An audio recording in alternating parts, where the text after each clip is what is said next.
We know him as Mike Tyson, but did you know his full name was Michael Gerard Tyson? Sounds geeky. He was born on June 30th, 1966. Tyson never knew his birth father, but only imagined him as a street thug. There are even rumors that his mom was promiscuous. Sadly, she died when he was only 16. By age 13, he had been arrested as much as 38 times. A juvie warden and trainer, Bobby Stewart, would soon discover him. This is more or less when Tyson's boxing career began. Early on, he won gold medals at the national level during his first few fights as a teenager. It was not long before he caught the eye of boxing promoters as a ferocious fighter. Fun fact, as a teenager he was ridiculed for his high-pitched voice, but Tyson preferred to prove himself in the boxing ring. Tyson's professional career spanned the years of 1985 to 2005. He was a ruthless fighter both in and out of the ring. His nicknames are just as mind-cuddling, from Iron Mike to Kid Dynamite early on, and to the baddest man on the planet later in his career. He struck fear in many opponents and is definitely one of the greatest heavyweight boxers of all time. Tyson broke many boxing records. For instance, he's the only boxer in history to unify all the major heavyweight belts. He's also the youngest to have held the title. He was famous for knocking out opponents in the first round or thereabouts. However, in 1990, he was knocked out by Buster Douglas. In 1992, Tyson was accused of rape and imprisoned for 3 years.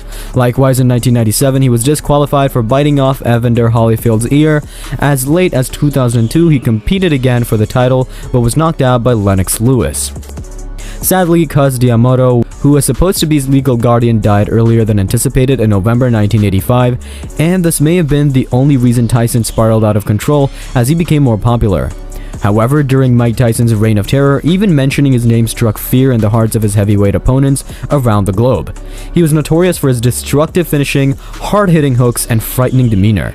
Tyson did not simply knock opponents out, he destroyed them. Surely he was known as the baddest man on the planet for a good reason. And behind the same killer instinct was a savvy team of trainers who played on Tyson's natural finishing ability while also honing a defensive capable boxer who moved with grace, displayed skills and poise, and could operate to a plan. He was simply a predator, complete with a powerful left hook. The rawness was what fans tuned in for, to see a Punisher at work. In this video, we take a look at Tyson's special ability and power, where he was called Iron Mike for his iron fists. Tyson developed his style early and learned to be precise. Evidence of this was shown time and time again with his opponents. He always had the presence of mind to look his opponents in the eye and still hit them where it hurt.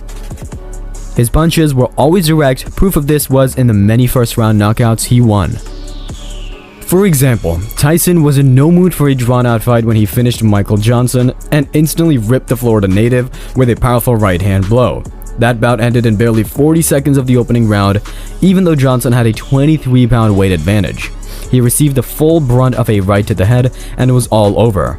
Afterward, Tyson said in the post-match interview, "I hope he's not hurt because that was a brutal wide-open punch. My shots are so accurate and so precise. Not to be egotistic, but when they land, they're so precise, you can't just help it. It doesn't matter who you are, because there's a law. When Mike Tyson hits you, you go down." Here on ABC Sports. The fact that this next opponent was the son of the legendary boxer Joe Frazier counted for little, as poor Marvis Frazier took the ring against Tyson.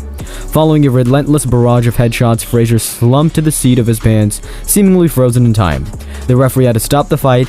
Yes, Tyson could make your knees buckle with his punches.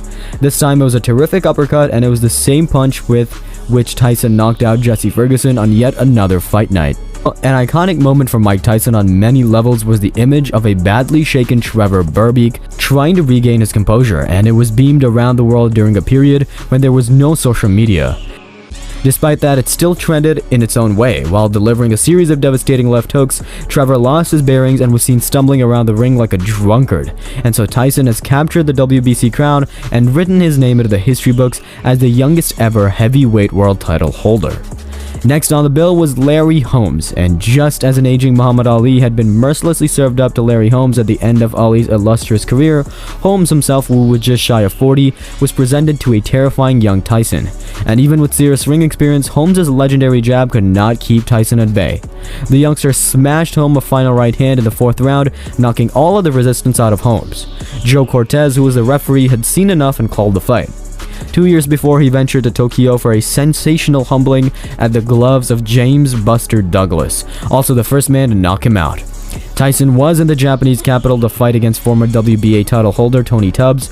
Tubbs had only lost one to Tim Witherspoon and had a sturdy chin, but not until a left hook from Tyson sent him staggering across the ring did he lose his confidence.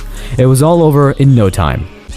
Michael Spinks was next, and such was the popularity of the newly crowned 3-belt champion because Tyson was slated to face Michael Spinks, the almighty lineal champion. Spinks was unbeaten in 31 contests, and a youngish 21-year-old Tyson immediately tore up that winning streak. Tyson attacked the taller man with ferocious bombs to the head and body. Spinks was finally felled with an uppercut. Spinks retired after this matchup and never boxed again in a professional fight. Now we know why Butch Lewis wasn't too excited for Michael Spinks to fight Mike Tyson. For the Unification Series, former world title challenger Carl "The Truth" Williams had proven himself a capable competitor in the boxing scene with some solid wins on the record. However, the truth which Carl learned the hard way was that he was about to sample the full fury of Tyson's meteoric rise and momentum. Williams tried to throw a long jab that did little to deter Iron Mike. Tyson then avoided Williams' lead hand to slam home a left hook that landed Carl sprawled out on the canvas. This prompted the ref to stop the contest. Are we noticing a pattern here? In 1995, after serving only half a 6-year prison sentence for rape, Mike was eager to show that he wasn't heading into permanent decline, but still was a heavyweight force. The world watched with a great fascination as Tyson returned to center stage against Peter McNeely, a charismatic boxer with a heavy punch, but limited skill as a top-level boxer. McNeely rushed into Tyson and the pair traded blows, but even a ring-rusty version of the former champion was too strong and fast for his opponent, and so Tyson retained his trademark first-round win. Who can forget Tyson's rematch against Holyfield in 1997? It probably capped Tyson's career as a beast of a fighter, but after that, there would be one more for the road. Following nearly 2 years out in the wilderness after biting Evander Holyfield, Tyson was involved in a controversial outing. This time, it was against a South African tough guy, Francois Botha. Tyson tried to break both his arms in a clinch during the bout, which was at best lackluster. Tyson was behind on the cards when he released a trademark overhand right. This would send Botha stumbling. He was down and out in the 5th round. Again, Tyson in spectacular fashion ended their fight too quickly and easily. In an unrelated instance, Mike Tyson tried to enter the ring with a freshly inked facial tattoo that almost resulted in the cancellation of the bout at the time. And here's another fact. Tyson's knockout rate was a staggering 88%. Whew.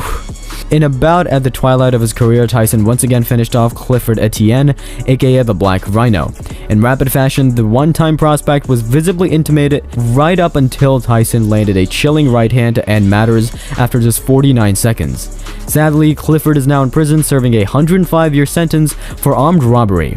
Tyson's iron fist may in fact have messed with his head. So that's it, folks. Remember the YouTuber rules. Subscribe, like, and hit the notification button. Thanks for tuning in, and bye-bye.